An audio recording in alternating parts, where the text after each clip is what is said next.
Hello, BJ Cooper, George Arch here again. Good to see you again. I've been noticing you've been listening. Some of you have been subscribing. I appreciate it. I appreciate that you enjoy the videos. I appreciate everything you're doing. As fans, I'm just so happy that you like what we're doing. There was a time when we made music on tape, and we went to what they call a 2-inch tape. It's about so big on a big old reel, and it's called analog.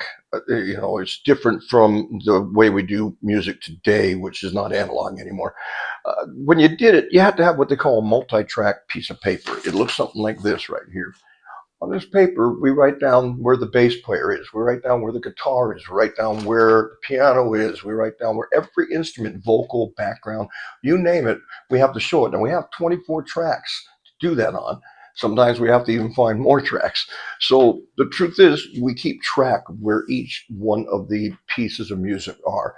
So when we go back to master, when we go back to put it together as a song, we know what we're looking for. We know how to do that. And what you got to understand is that analog is rich. It's got this beautiful sound.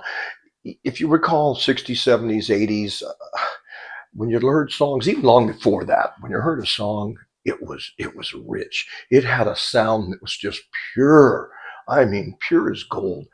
And then we switched to, you know, Pro Tools and this and that and the other. And not saying they're not nice. They have their place. They do their thing, but they don't have the same quality. They don't have that same sound. For a while there, I would take the analog tape and we would mix it into the Pro Tool systems, and then we'd have analog and we have electronic. And we actually made a pretty nice sound out of that. And you'll hear it when you listen to my music. So just a little hint that there's lots of things you can do to make music, but tape, things. I mean, come on. We used to listen to 4 tracks, 4 tracks, an 8 track. That meant they had 8 tracks to put all that music on instead of 24 tracks or 36 tracks or 72 tracks. So when you listen to old music, you gotta really understand just how wonderful it was to get all of those sounds so pure and so clean on just so many tracks. Then we moved up to 24 tracks. Then we moved. Now we can put. I don't even know. We can put so many tracks. It's not even just build and build and build. So that's just a little idea for people who've never been in a studio or people who don't understand about music. It's very simple. The more tracks, the more you can add, the more you can clean it up. The less tracks, you better be very good at what you do, because to mix it, you've got to be good. And that's what these engineers are for.